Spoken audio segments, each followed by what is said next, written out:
বেশ কিছুদিন ধরেই ভাবছিলাম পটলের এই রেসিপিটা রান্না করব। আজকে এই পটলগুলো দেখে রান্নাটা করেই নিলাম। নমস্কার বন্ধুরা, আমার নতুন একটা রেসিপিতে সবাইকে স্বাগত জানাই। পটলগুলো প্রথমে ভালো করে খোসাটা ছাড়িয়ে নিয়ে দু টুকরো করে নিয়েছি। তারপর পরিষ্কার জলে ধুয়ে নিয়ে প্রথমেই তেল দিয়ে ভেজে নেব। এবার সামান্য লবণ আর একটুখানি হলুদ দিয়ে পটলগুলো ভেজে নিয়েছি। পটল ভাজা হয়ে গেলে পটলগুলো উঠিয়ে নিয়েছি। এবার কড়াই পরিষ্কার করে নিয়ে কড়াইয়ের মধ্যে দিয়েছি সর্ষের তেল।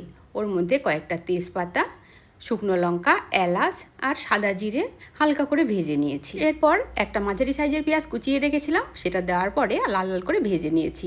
পেঁয়াজটা ভাজা হয়ে গেলে ওর মধ্যে একটা মাঝারি সাইজের টমেটো কুচিয়ে রেখেছিলাম, সেটা দিয়ে দিয়েছি। হালকা করে ভেজে নেওয়ার পরে পরিমাণ মতো লবণ, আদা বাটা আর অল্প রসুন বাটা দিয়ে মশলাগুলো খুব ভালো করে কষিয়ে নেব। এবার মশলা থেকে সুন্দর একটা ভাজার গন্ধ বেরোলে ওর মধ্যে দিয়ে দেব জিরে গুঁড়ো আর ধনে গুঁড়ো, স্বাদ মতো লঙ্কা গুঁড়ো আর পরিমাণ মতো হলুদ গুঁড়ো। এবার সব মশলাগুলো দেওয়া হয়ে গেলে অল্প অল্প জল দিয়ে মশলাগুলোকে কষিয়ে নেব।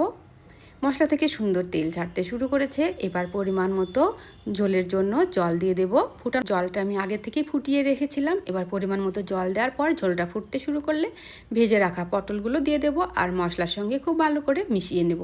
এরপর গ্যাসের ফ্লেমটা লোতে রেখে স্বাদ মতো চিনি, 1 চামচ ঘি আর অল্প ধনে পাতা কুচি ছড়িয়ে দিয়ে খুব ভালো করে মিশিয়ে নেব। গ্যাসের ফ্লেমটা অফ করে দিয়ে 2 থেকে 3 মিনিট মতো ঢেকে রাখবো। তারপর পরিবেশনের জন্য নামিয়ে নেব। ভাত, রুটি, লুচি সবগুলোর সঙ্গেই খেতে ভীষণ টেস্টি লাগে। তবে আজকে আমি ভাতের সঙ্গেই পরিবেশন করেছিলাম, ভীষণই টেস্টি হয়েছিল। পটলের এই দোরমা রান্না করার জন্য অন্য কোনো সবজি আজকে কেউ পাতেই নেয়নি, এটা দিয়েই সবাই ভাত খেয়েছে। এরপরে একদমই নতুন এই রেসিপিটা একবার দেখে নিতে পারেন। কখনো কখনো মাছ খেতে একদমই ভালো লাগে না, তখনই আমি মাছের এই টাইপের ভর্তা বানিয়ে সবাইকে খেতে দিই, সবাই ভীষণ পছন্দ করে। মাছগুলো প্রথমে লবণ আর হলুদ দিয়ে সেদ্ধ করে নিয়ে খুব ভালো করে কাঁটাগুলো ছাড়িয়ে নিয়েছিলাম।